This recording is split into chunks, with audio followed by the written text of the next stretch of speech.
Nosso exercício aqui no videocast é olhar para as casas buscando um viver com alma. Casas que realmente nos deixem felizes e que contem uma história muito particular. Hoje a gente vai conversar com o Arnaldo Dannenberg, que faz um trabalho muito único e muito específico de garimpo, de um mobiliário com história, mobiliário principalmente do século XIX, em diversas regiões da Europa. Restaura e apresenta esse mobiliário aqui pra gente no Brasil.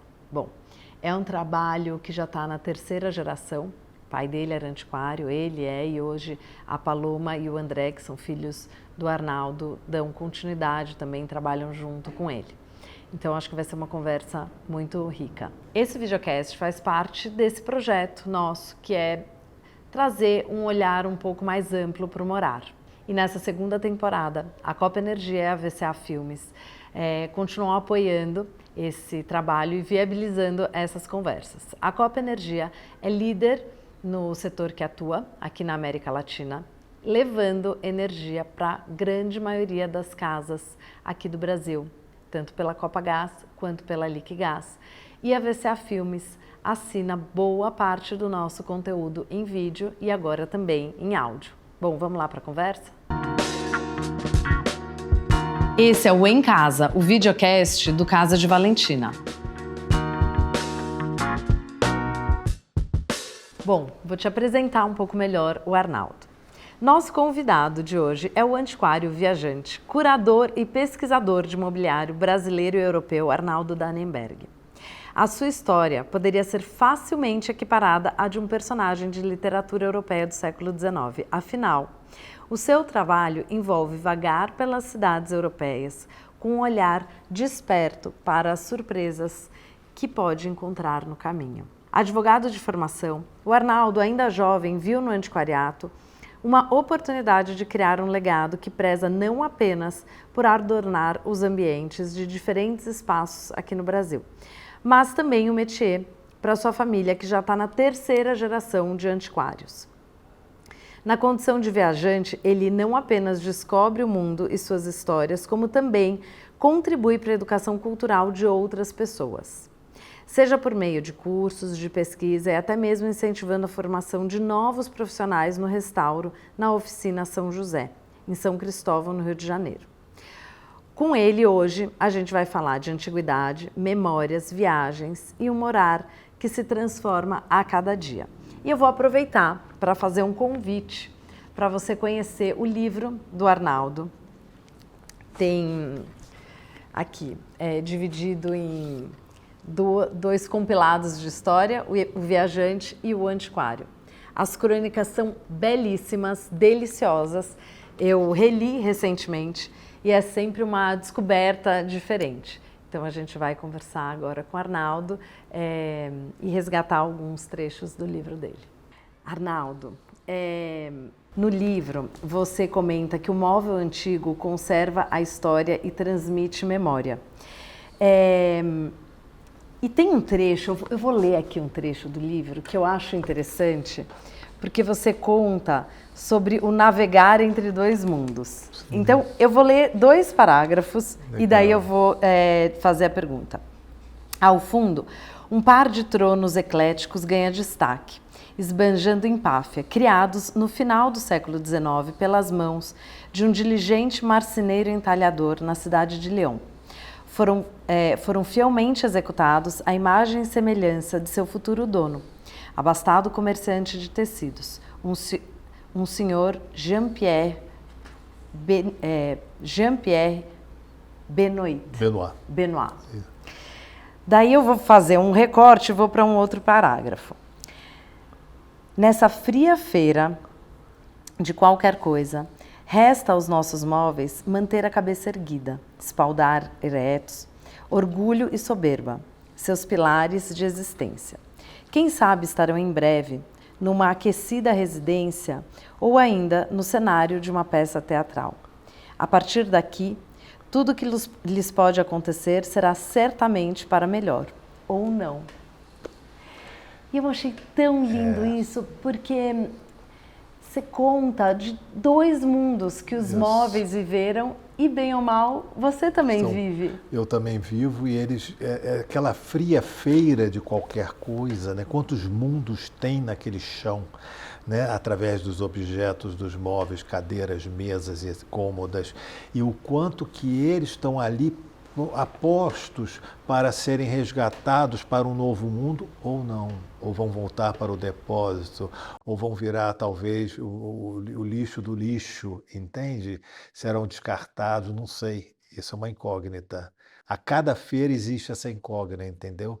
Mas o olhar do antiquário, o olhar daquela pessoa que reconhece neles toda uma história, todo um potencial, uma boa madeira, um estilo ali representado, esse olhar A história daquela. resgata aquela peça, e com a peça toda uma história. É bonito isso. É lindo E isso. essa história é recontada, entende? Porque é a pessoa que enxerga aquela história, ele sabe, ele estudou, ele sabe do que época que é aquele móvel, mesmo que ele não saiba de onde veio, não tem importância, mas ele percebe nele história, logo memória.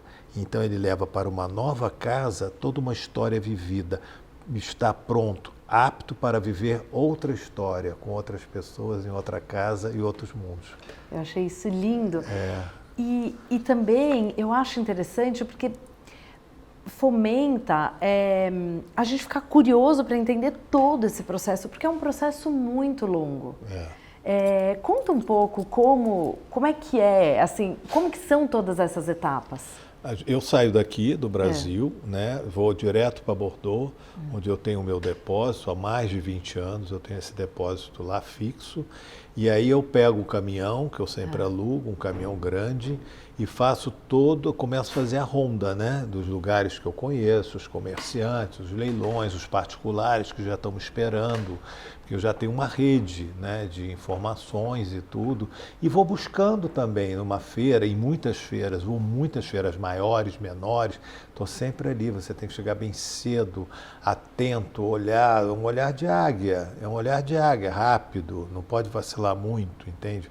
Tem que olhar rápido, se o móvel está torto, se não está, se as pernas são todas originais, está faltando gaveta, não está, é grave isso, posso repor, entende? E obviamente a autenticidade dele, né? Porque ali tem de tudo. Só que é um conhecimento profundo, né, da história do mobiliário, quer dizer, tem um trabalho acadêmico aí gigantesco. Nossa, desde sempre, desde o meu primeiro ano como antiquário, né, eu fui aluno e herdeiro, me tornei herdeiro mais tarde, assistente da professora Tilde Cante, a grande papisa do mobiliário brasileiro. Os dois livros mais importantes sobre o mobiliário histórico brasileiro, que vai até o final do XIX, são dela.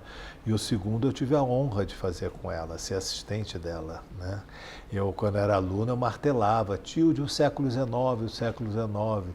Aí um dia ela me chamou e a partir daí fizemos esse livro e eu me tornei, a minha grande especialidade é o século XIX, que eu amo de paixão, e reconheço no móvel europeu toda essa linha estilística que também teve no móvel brasileiro, que os estilos são ocidentais, o barroco, o neoclássico, o barroco, o rococó e o neoclássico. E depois do século XIX, onde tudo se misturava. Então, esse senhor Benoit, por exemplo, é um burguês abastado, e ele chegava lá no ebenista, que já estava arrependido de recebê-lo, ele fazia o que queria daquele móvel. Bota isso, bota aquilo, bota fruta, bota flor. Então, virava o tal do ecletismo, às vezes uma grande bagunça, né? À mercê da vontade daquele burguês, né, aquele burguês rico, aquele burguês abonado, né, que se fala, né, abonado.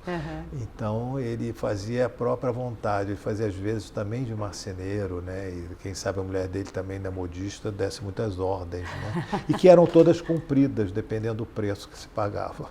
Olha, e existe, eu sempre fico interessada assim, por esse assunto, existe o limite do restauro? Porque a sensação que eu tenho é que talvez aqui, eu não sei assim, se existe uma diferença na aceitação das imperfeições de uma peça aqui e na Europa. A pessoa que não conhece muito, ela tem uma certa dificuldade em reconhecer uma moça, no móvel. Eu até brinco, falo, olha, eu com quase 70 anos tenho muitas moças, esse móvel tem 200, então vamos lá, né? Eu faço essa brincadeira. Mas eu ouço muito pouco isso, na verdade, há muito tempo que eu ouço muito pouco isso, porque o que conta mesmo isso ali é a prova da existência do móvel, né? A prova do uso daquele móvel. Mas a restauração, ela higieniza o móvel, ela previne um cupim, ou ela conserta também algo que está assim, objeto de traça, de cupim, de broca, né? Então, a restauração, ela dá um reviver no móvel, mas não é reforma. Não é reforma. Tem uma hora que você já não consegue mais, porque você já ultrapassa um limite, entendeu? E isso é o bom senso do restaurador que eu acompanho, né? O restaurador, a gente conversa muito via FaceTime todo dia, oficina São José no Rio de Janeiro, né? Então eu acompanho diariamente a evolução da restauração e como que a coisa anda, entende? Tem uma hora que não pode, aí é sinal vermelho. A equipe lá, você estava comentando que são 17? São 16 restauradores e auxiliares de restauração, frutos de cursos que nós já promovemos, tanto no Rio quanto em Brasília, e frutos também da nossa experiência, né, como profissionais, como empregadores, né? Então, nós temos o pessoal que faz a restauração da madeira em si e outros da lustração do móvel. São dois setores diferentes, né?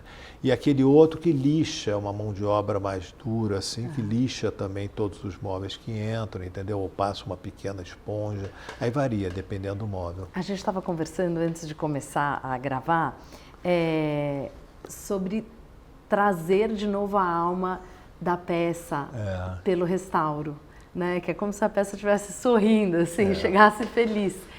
E daí eu continuando a conversa, você estava falando do prazer enorme que é descobrir, é como se você estivesse encontrando uma pepita, né? É isso mesmo. Daí me veio à cabeça o seguinte paralelo. Agora está todo mundo falando muito do lab grow, né? Que são as pedras feitas em laboratório que, quando elas vão ser analisadas, eles não conseguem identificar qual é a de laboratório e qual é a realmente, digamos assim, verdadeira, né? Se eu posso chamar, a outra também é verdadeira, mas enfim, a que foi descoberta da maneira tradicional. Foi originária, a que é originária da natureza. Da natureza e a do laboratório. Mas, quando a gente pensa no mobiliário, não existe isso. Não. A madeira, ela é a madeira. Ela fala. Ela fala. Ela fala toda a existência dela ali, ela conta o uso, ela está acetinada, ela está lisa, ela está já usada, né? Ela já foi muito carinhada, entendeu? Eu acho que é uma coisa até energética, eu acho que a madeira, ela traz uma energia com ela muito bonita, viva. É impressionante. Eu tinha um banco de pinho que até era mais de 100 anos. Saía aquela resina, saía do banco, gente. Até ele ficava no Chopin, e eu ficava passando a mão. Saía a resina, vai entender. 100 anos depois. Saía a resina do banco, passava a mão assim. Me lembro direitinho que eu passava a mão e saía a resina. É impressionante. A madeira, não sei explicar. 2025, graças a Deus, o homem não conseguiu inventar nada feito em laboratório que imite. Eu acho que a alma que existe na coisa é difícil de explicar, né? E às vezes pode também, quem quiser contrapor, falar que é um discurso piegas, talvez, que seja, para mim não é. E para muitas pessoas que acreditam no que eu faço, né, que seguem, que acreditam no sentido de creem, para eles também é uma crença isso, né? Estamos juntos nessa conexão, então é a nossa praia, né? Outros pensam de uma forma, outros pensam de outra, mas nós somos muito felizes com o nosso pensamento. A gente estava falando também da questão que é um assunto necessário, é um assunto em voga, mas é a questão de sustentabilidade. E daí eu estava lendo um artigo falando sobre moda, que é louvável as marcas que se preocupam com a matéria-prima, de onde que vem, a origem e tudo mais, mas que a essência é a gente consumir menos ou olhar para o que já foi produzido. Não tenho dúvida. E é exatamente isso. Eu não tenho dúvida. Eu acho que qualquer um de nós pode prescindir de 1/3 à metade do próprio guarda-roupa. Eu falo por mim, eu falo por muitas, né? Então começa aí. Né? Então, para quem que vai essa roupa? Porque é uma pessoa com roupas novas, que a pessoa, eu não uso aquilo todo dia, sapato, não uso. Mas é um hábito muito arraigado em nós, né? É que eles têm a temporada, quantas temporadas por ano que tem a moda, né? Cada vez Imagina. mais. Então eu acho que é um hábito tão arraigado que é difícil de mudar. Mas eu acho que essa é uma solução, isso que você fala, né? Parar de fazer tanto, né? Porque já tem tantas coisas feitas. Pois é, e fora aquilo que pode ser resgatado também. O mobiliário é exemplo disso. Quantos móveis a serem restaurados, entende? Quantas histórias que estão ali. É como eu digo sempre, a restauração ela é um rito de renascimento. Ela é um rito de renascimento, né? Então, vem toda uma ideia atrás disso, vem toda uma mentalidade, né? Um comportamento. No livro também, a Paloma fala que uma das coisas que em uma das crônicas, né? Que foi muito marcante crescer numa casa que a decoração mudava todo mês.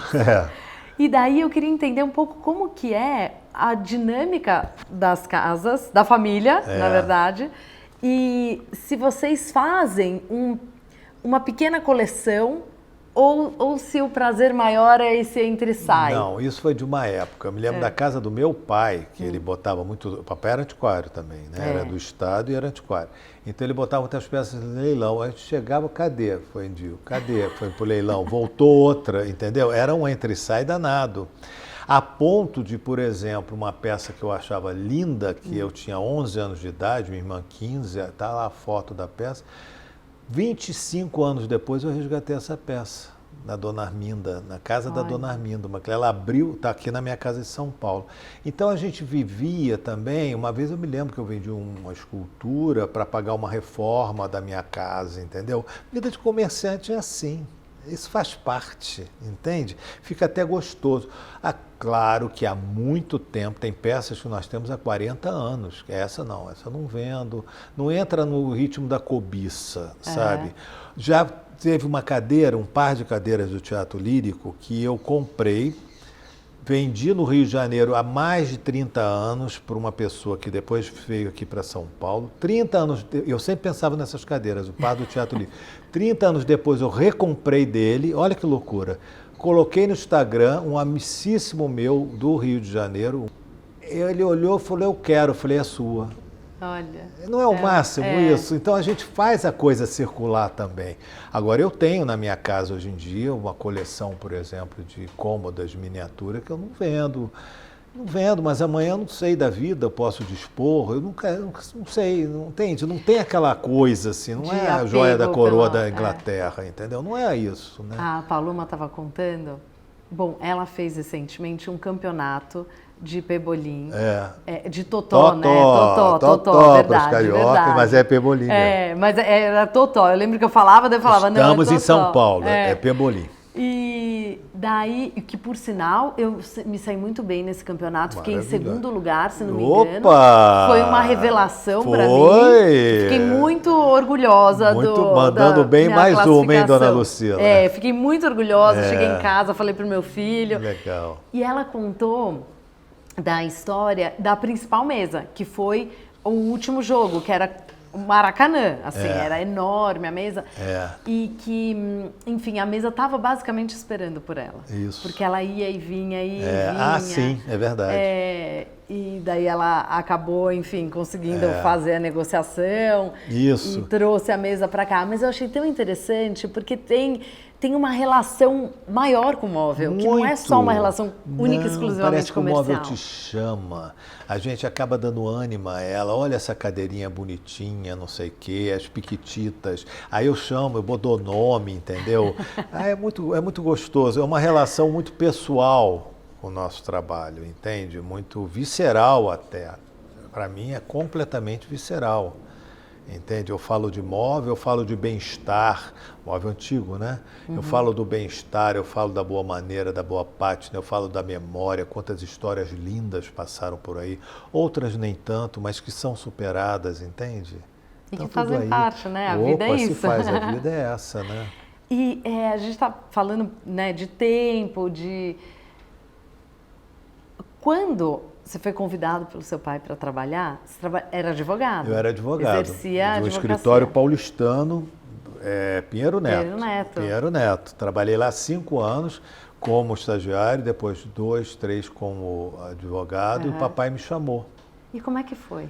Aí balançou. Aí eu pensei num ritmo de vida, pensei em estar perto do meu pai, isso contou muito, e botei uma camisa assim de manga curta, né? Troquei os ternos, gravatas do Gucci que eu tinha e tudo, pela uma camisa escrito Búzios. Eu ia muito a Búzios naquela época, uma calça jeans, e fui para lá. E fui para lá e, poxa vida, encontrei um mundo ali. E eu sempre tive desde garoto, muito criança, eu sempre observei muito o mundo ao meu redor, né? E eu sempre procurei fazer as coisas muito bem feitas, entende? Então eu fui estudar, eu fui me aprofundar, eu fui ver também todos os meandros da mercância, né? A mercância é uma coisa muito caprichosa também, né? Tem muitos detalhes, o envolvimento humano é muito importante, tanto para você comprar quanto para você vender. Entende? Então tem uma psicologia, tem o falar, tem muito calar, entende? Não Olha. tem que. São muitas sutilezas, muito detalhes, sabe? Que tem nessa que eu chamo de vida de antiquário, né? Eu adoro ser comerciante, Lucila. Olha. Eu adoro ser comerciante. Não adianta, Olha não aí. adianta.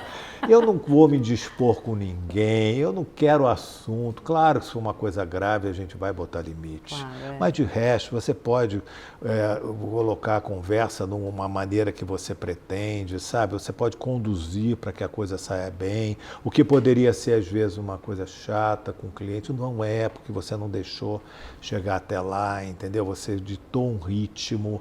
É uma dança, é uma contradança, entendeu?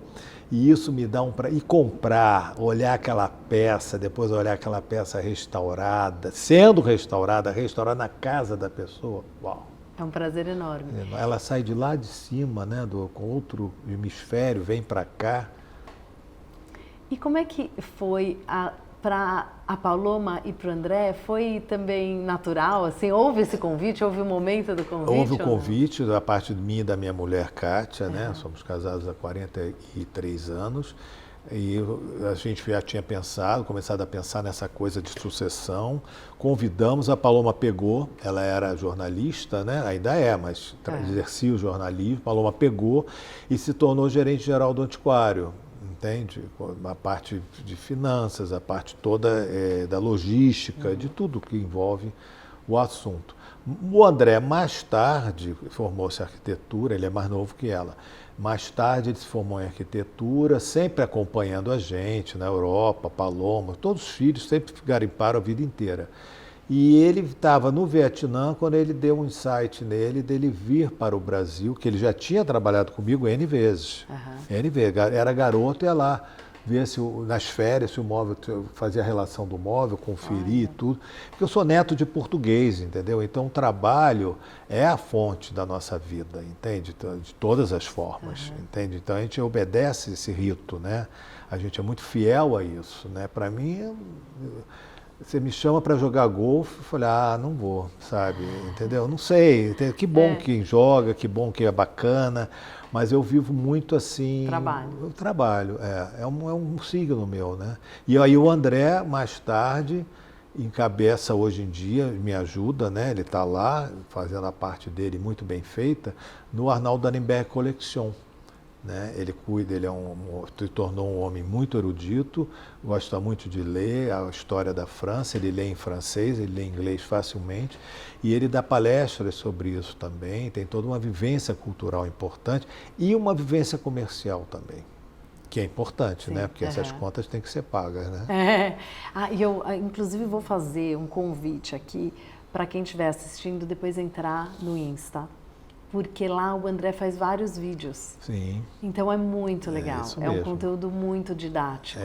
É quase um trabalho, quase não, mas é um trabalho de catequização mesmo. Isso. Que o mercado tem que, não só o nosso mercado arquiteto, não só os especificadores, Mas é cultura, né? É nossa história. Eu acho que cada um de nós precisa, com uma certa discrição e parcimônia, exercer a sua crença. Eu acredito nisso, então eu não preciso falar o tempo todo. Eu mostro um móvel, eu mostro a beleza dele. É um exercício de crença.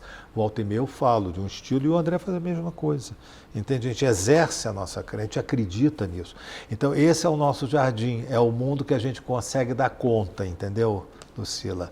Acompanhado de todos esses restauradores, de todos os fornecedores, de todos os outros funcionários que nós temos. É uma equipe imensa, né? E é também uma maneira de não deixar a história se esvair, né?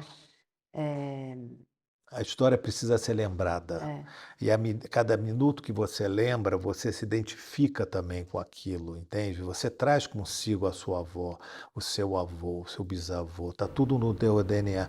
Se você não lembra, como uma vez disse o Lúcio Costa, a gente fica contente, feliz. A gente lembra de coisas que nunca soube, mas que estavam lá dentro de nós. Uma coisa meio atávica, né? Alguma coisa, você vai tirar dente, você fica contente, você não sabe que se foi no século tal, mas você se identifica com aquilo, entende? Você sente isso. E não é só aqui não, é lá fora também. Você olha aquilo, você fala, aquilo me pertence. Eu pertenço a esse lugar também, embora ele não seja meu. Entende? Porque o Brasil, vamos lá, o Brasil, quantos Brasis cabem aqui dentro, quantos mundos cabem dentro do Brasil?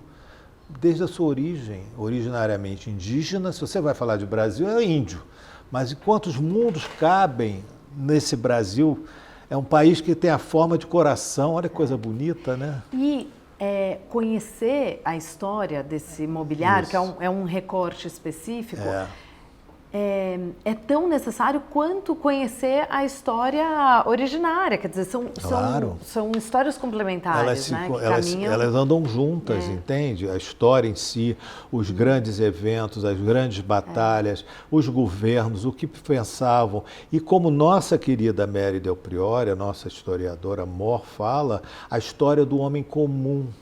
Né, que faz esse mosaico chamado humanidade, você, eu, todos os seus assistentes, todas as pessoas que estão perto de nós, cada um carrega em si uma história fantástica. Fantástica! Tem um detalhe ali que é lindo, é único, é especial, gente. Eu penso muito nisso. Então eu vejo a beleza em tudo isso. Eu não preciso que o móvel seja palaciano, repleto de dourados e pedras preciosas. Ele vai ser um móvel limpo, linear, um móvel campesino, feito naquela fazenda por aquele homem que vivia na fazenda, que comia a comida que a mãe dele fazia. Ele traz tudo isso dentro dele, entendeu? Então ele traz aquele cheiro, aquele sentimento, aquele sabor, né? E coloca nesse móvel. As mãos dele estão ali colocando. É interessante isso. É lindo isso. Você não precisa do magnânimo, entende? Para ser feliz, entende? Isso era uma outra curiosidade também. Eu acho que muita gente, quando a gente fala em antiquário, ainda traz essa memória do móvel palaciano. Sim. Que é justo, é um outro recorte, mas por que você traz o recorte específico do teu olhar? Como é que você, tantas possibilidades... Isso foi uma autoria minha, eu tenho esse orgulho. Eu trouxe da Europa o baú, que antes estava no sótão das casas, nos porões das casas, eu trouxe ele para o living. Então você tem uma mesa de lateral, é um baú, você tem uma mesa de centro com poste para o baú, pela mão desses arquitetos maravilhosos, né? Maravilhosos. Os primeiros a colocar foi aqui em São Paulo, Dado Castelo Branco, e no Rio de Janeiro, o Maurício Nóbrega, que fez na Barra da Tijuca uma ambientação imensa, cheia de baús. Quer dizer, eles reconheceram no meu trabalho também o potencial de expressão deles. Abraçaram a minha crença. É bonito isso, né? Sim, é bonito isso. E eu não acho que a vida seja todo esse ancien regime, essa coisa de Maria Antonieta e Luís XVI, entende? Eu acho que a vida ela é tão bonita no campo, na simplicidade, no silêncio. Silêncio de um campo. Isso é uma coisa minha. Eu, Arnaldo, sou uma pessoa que vou para a Europa, sento num lugar e fico olhando a paisagem, entendeu? Fico olhando aquela igreja, aquelas pessoas, uma senhora na igreja, junto com a sua fé. Que coisa, tem uma foto que eu publiquei no meu Instagram, é um rito de fé, ela com uma vela na mão, olha que força que tem aquela mulher. É um ser comum, É uma pessoa comum, dali do povo, entende, Lucila? Estou eu diante dessa pessoa. Quer coisa mais nobre que isso? Quer coisa mais dourada do que isso? Entende? Mais reluzente, vamos dizer assim. Né? Então eu vejo na simplicidade, a simplicidade é uma palavra, todo mundo que eu não quero dizer que é meio furreca fala que é simples, entendeu? Mas ser simples é uma coisa dificílima. Muito mais complexo. Leonardo da Vinci fala isso, é a quintessência da sofisticação. Né? É muito mais complexo. Quando é autêntico. Quando é autêntico. Senão qualquer coisa fake é fake. Então esquece isso. Uma pretensão, né? Pretensão. Mas isso que você falou é tão bonito, porque é um recorte do cotidiano, é um recorte de um móvel cotidiano, isso, né? Um móvel que expressa toda a vivência dele. Ele está lá naquela fria feira de qualquer coisa, essa entendeu? Frase é muito boa. Adoro isso. Aquela fria feira naquele chão gelado, entende? Então ele está pronto para ir em outro lugar, né? Sentir o aquecimento daquele lugar, o acolhimento daquele lugar. Você sabe que uma outra coisa, uma vez eu estava conversando com a Paloma e era uma coisa que não me incomodava, mas era uma coisa que eu acho que as pessoas precisam ter uma clareza. O garimpo vocês já fazem, né? Então, hoje as pessoas falam muito de garimpo como se fosse uma coisa trivial ou corriqueira. Não é? E daí, às vezes, eu acho que agora nem tanto, mas eu vou garimpar uma peça. O garimpo já foi feito ali. Então, é um recorte muito... ela já está entrando numa galeria. A superficialidade, ela não pede licença.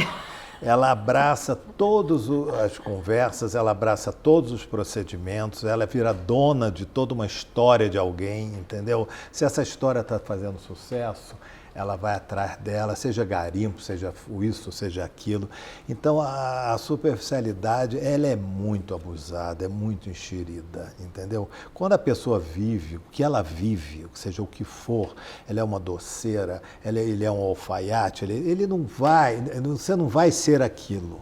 Você tem que ter anos para ser aquilo, porque você vai ser dono você vai ser cônscio daquilo, você vai ter aquilo entronizado dentro de você. Entende? Então, acho que geralmente está na moda falar de garimpo, amanhã não está mais na moda falar de garimpo, vai estar na moda falar de outra coisa. São as palavras ao vento, entendeu? São as palavras superficiais, mas não vividas.